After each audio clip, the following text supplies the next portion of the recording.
people ask me, like, how the hell did a middle-aged mutant turtle that was Lee Steinberg's guy have his own brand in his own community? Because I show up every day in person, sometimes a couple minutes late, but I will show up. Welcome to Entrepreneurs of Playbook. I'm David Meltzer. Thank you for your patience, gentlemen. I am blessed to be here at the National Restaurant Association show. It is the biggest news here in Chicago. I am excited to be here with Gregg Majewski. He's the head of Craveworthy Brands, as well as my friend Jon Taffer. Welcome, gentlemen, to the Playbook. Good to be here. This is pretty cool. We're like in a fishbowl. It is. It's a massive fish. And they're listening to us out there, so be careful. It is crazy. Well, look, you guys have so many different projects going on. And one of the questions that a lot of people wonder is prioritization. You have so many different businesses. You have your own podcast. Obviously, Craveworthy has so many brands. And now we have Taffer's Tavern. How do you prioritize this project? I know you have 3 open and you're opening 20 different locations already. And you have a lot else going on. I think a lot of people that are in their first startup trying to figure out how you could actually do one business can't even fathom how you guys are handling all of the different prioritized opportunities that you have.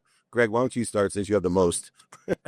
I mean, we have 19 brands today and going to continue to grow. But in my eyes, a brand is a job. It's a element that you're going to go and lead. It's the playbook and the people that you need in place to build it. So if you don't have an incredible team, you can't build one. But when you build an incredible team with incredible culture and you have that set up, then it's just rinse and repeat over and over again. Different brand, different DNA, but how you operate in the 4 walls of a restaurant doesn't really change. If you do it right and you do it well, it's easy to go and keep going.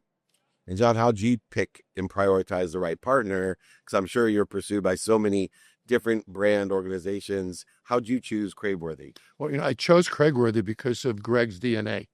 He has a certain style of operating which matches my own. I'm, as you well know, Dave, I'm all about top line. This is a brand that took me 20 years to build. It's got a lot of value to me. It's a product quality, experience, environment. All these things mean a lot to me. So I didn't want to choose an operator who's focused on process rather than the elements that really build a brand. Gregg gets it more than anyone I've met in this industry. That's why he can go to a Shaquille O'Neal, fit within his brand comfortably, and then move to Taffer and fit in my brand comfortably. It's not easy to hand your brand off to somebody. So trust is a lot of it. And I trust this man. And in that trust, Gregg, you have so many people, so many big brands that want to do. Everyone coming from the sports agency side of things with Lee Steinberg, I had to deal with the other side of it. All of my players wanted to throw their name on barbecue sauces and different businesses. Some worked out and some didn't. It is a big responsibility, but it's also difficult, I think, to choose the right brand. You have to choose especially when it's celebrity backed, you have to choose a celebrity that actually means what they say. There's a lot of celebrities out there that, I want to do this, or I want to be a restaurateur, but they don't really want to be that. They just want to make money. You've got to go and find someone who's truly passionate. So with Shaq, he's truly passionate about giving back and wanting an incredible chicken and building a dense dynasty for his family. And that's why he started Big Chicken. He wanted to do it with great people, great product. And again, that fits where I want to be. That's why I was all about bringing him in. Jon was the same way. He's a person first. And he wants to have incredible people. His people are loyal to him. You can see that there's this love and compassion that he gives back to his team today. And that's exactly what we're about. So when you've had the right partner, it's easier. Now, I've turned down some celebrities that have come in, want me to take their brands or build a brand for them. And it's like, dude, you're not the guy that I want to partner with. And I say, no, you got to have that exact right DNA and the right partnership. You got to know immediately. And it's hard. And we joked in the last interview that it's sort of like love at first sight. You either know you're going to have this partnership with somebody or you're not. And there has to be that connection. And instantly there was here. We only met 6 weeks ago. And we've already, no, it's the truth. Really? And we've already got the deal done. What happened was I read about his deal with Shaq. Right. So then I said, this is interesting. So I started to do some homework. And I found that a lot of people that work for Gregg, I've known for 10, 15 years. So I reached out to some of his people. I learned about him, his style, his commitment to people, his understanding of brands. And I picked up the phone. I called him cold. Yeah. You called him cold. I called him cold. And we had a great conversation. And here we are 6 weeks later with the deal done. Well, that's the kind of guy I know you are. And I know some of the PE side of what goes into Craveworthy Brands and some of my friends that I've invested on the other side. But the reason I invest in some of your companies I've invested in is because I'm looking for people that actually show up. There's a big distinction. Even with my own brand, people ask me, like, how the hell did a middle-aged mutant turtle that was Lee Steinberg's guy have his own brand in his own community? Because I show up every day in person, sometimes a couple minutes late, but I will show up. But most importantly, one thing I know about Jon and one thing I know about Shaq, for example, as big as your brands are, you guys show up. You're on the phone. You'll actually call. It's not my guy's going to talk to your guy.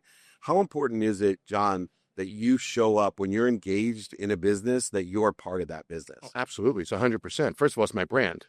I'm not going to delegate, control of my brand and damage the asset for me. But you can show up and not show up. I mean, show up. I'm going to take it a step further. You better be engaged. You better care. You better not walk out at 5:01 if there's something that's important to be done. We're in this for a long-term play. It isn't a quick deal. And Gregg and I are not in this for some quick turn of dollars. So, when I look at all the projects that we have, and like Gregg, he's got a bunch of brands, but he has a core group of people that allow him to execute at an incredible level. I'm fortunate to have a group of people as well that allow me to execute across my 2 whiskeys, across my restaurant brand and TV. So learning that and then watching him do it makes me more comfortable because I get it. And that cross-pollination between your different businesses, but Gregg, you're blessed to have these huge brands as well. Is there intertwining of interests when you look at the different brands that you have? Can you co-promote and collaborate, or are they separate entities and separate brands? No, everything we do is a shared model. So we do shared purchasing, we do shared this to drive costs down. So, I mean, with Big Chicken, for example, with my buying power, we lowered their chicken cost $1.20 something a pound overnight, which is unheard of. Right. But I mean, we were able to do so much. So everything we do is on this shared platform. When a brand gets to the point where it can support its own services, we start layering in the talent in that brand. So it can go off on its own. In the beginning, though, everything is shared. CEO, CMO, the CFO, all the things that bankrupt the emerging brand is handled at that parent level. Obviously, real estate's a big part of the business. And so your industry, you understand operations, food, quality, all the different things that you've learned for over almost 3 decades, not to age you. But Gregg, real estate's a big part of it, and it can make and break. In investments that I've made in this industry, I've only lost because of the real estate, not because of the operations. What are some of the leverage points that you have because you have so many locations of so many different companies in the real estate side of things? The nice thing is, because we do have so many, we get first look at a lot of the new projects. We get brokers and everything reaching out to us to know what's going to be coming and going. We also, if a brand doesn't work in that location, I can easily plug in one of many others in to make sure the right brand is in the right spot.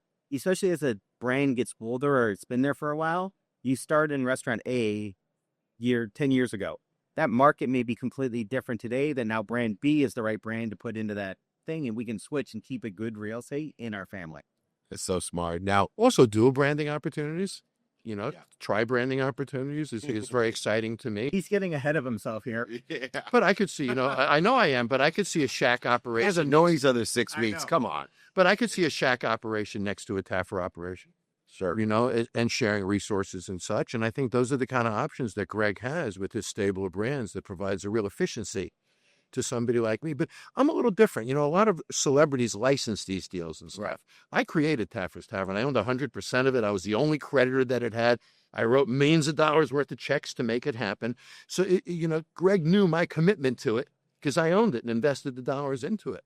So, I think it made him more comfortable knowing that I was in as deep as I was as well. Yeah, I imagine in 6 weeks, it's a lot easier to deal with one equity partner, knowing it would have been a lot longer deal. Nice, clean, easy deal to do. Your character. Well, let's talk about the Tavern itself.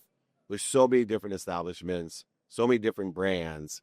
But when you go into something like Taffer's Tavern, it's different. And what I see different is frequency or energy.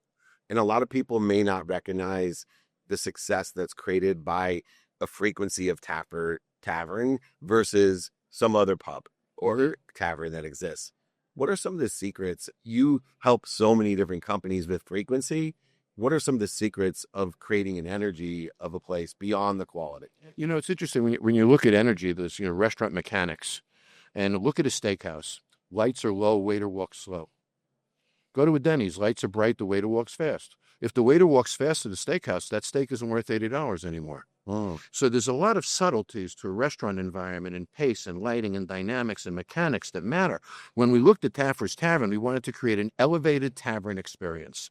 And again, the second public building ever built in America was a bar. We've talked about this before, Dave, right? The first was a church. These pubs back then, They go hand in hand, by the way. they were the center of the community. You know, business deals were done there, marriages were done there, churches were created there. So we're trying to bring that back. And what Gregg and I want to do is we want to create a tavern concept that's part of a community. We're not looking to sell a franchise to a guy in Chicago who's going to build it in Denver. That's not what we're about here. We want a guy in Denver who's going to build it in Denver and be a part of the community. And that's the vision that we share for it. That's amazing. Now, if Jon called me to have me distribute, market, brand his business, the first thing I would have negotiated for is for him to help all my other businesses. You have one of the world's greatest restaurant consultants, operators in the entire world. Did you leverage any of his experience in consultative services backwards into the other companies? So we basically had he will do anything to help us across the board. And today was a perfect example. Yes, it is. I mean, he has talked about Craveworthy and what we were building to everybody. And having a voice like that in a megaphone is just priceless to a company like ours. And I had a chance to meet his team, share my philosophies with his team. They get it, Dave. There's a real comfort here when you see that they get it. But it's fun for me now to be able to say I'm part of this larger entity that I really believe in, and I can be a voice for it, and that's terrific. Yeah, well, there's nothing like doing business with a mensch. And Jon Taffer, you know, not to go old school, but, you know, my mom was a huge fan. She passed away. But when I got my first interview with you, Jon, she's like, what a mensch. And I said, there's the ultimate compliment. That's someone I want to do business You with. as well, buddy. And I think, Gregg, from your reputation of all of our mutual friends as well, I think we can join the 3 mensch clubs. Give me a little bit. We have 1 minute left. The pipeline. What's going to happen next for Taffer's Tavern? So anytime we bring a brand in, it takes us a little bit to reset, make sure everything's the way that we need it to roll it out. Long term, we're looking at 25 openings next year. And we're hoping to then start anywhere between 25 and 50 year 2, and then we'll go from there. And Jon, for you, where's your head at as far as opening 25 stores that next year? Well, I'm just excited to do it, you know, to bring my brand into these markets and create a connective place in the community is really exciting to me. And I'm still doing Bar Rescue. I'm going back to shoot tonight. Got to. So season 10, and it's a crazy. 3 weeks ago was our highest ratings in 10 years. It just keeps going, Dave. I sound like, you know, the mob. Every time I try to leave, they pull me back in. But it's unbelievable. And you know, we've had a chance to impact an industry. And if it wasn't for Bar Rescue, I wouldn't be sitting with Gregg today. So the opportunities that it's given me are tremendous. And to think that I get to help people every week, Dave, and we've talked about this before, I get that hug each week. It means so much to me. The ones that scream the loudest, Gregg, are the ones that hug me the tightest in the end. So it makes me fight harder the next week. But, you know, it's an incredibly rewarding thing to get that hug every week and to help people like I do. Well, What a blessing. both of you have blessed so many people with the establishments that you have. There's only one way to the heart and the head is through the stomach, and having those Craveworthy brands, having unbelievable icons like Jon Taffer. It's a great team. I cannot wait to have a steak with both of you, join you both, and see how I can be of service or value. I'm just bummed I didn't get to invest yet. So We can talk about that. Make that happen. Good. You got it. Gregg Majewski with Craveworthy Brands, the incredible Jon Taffer, Taffer's Tavern, as well as many other projects, of course, Bar Rescue, incredible community built. Keep on making a lot of money, helping a lot of people, and having a lot of fun. This is Dave Meltzer live from the National Restaurant Association show with Entrepreneurs, The Playbook.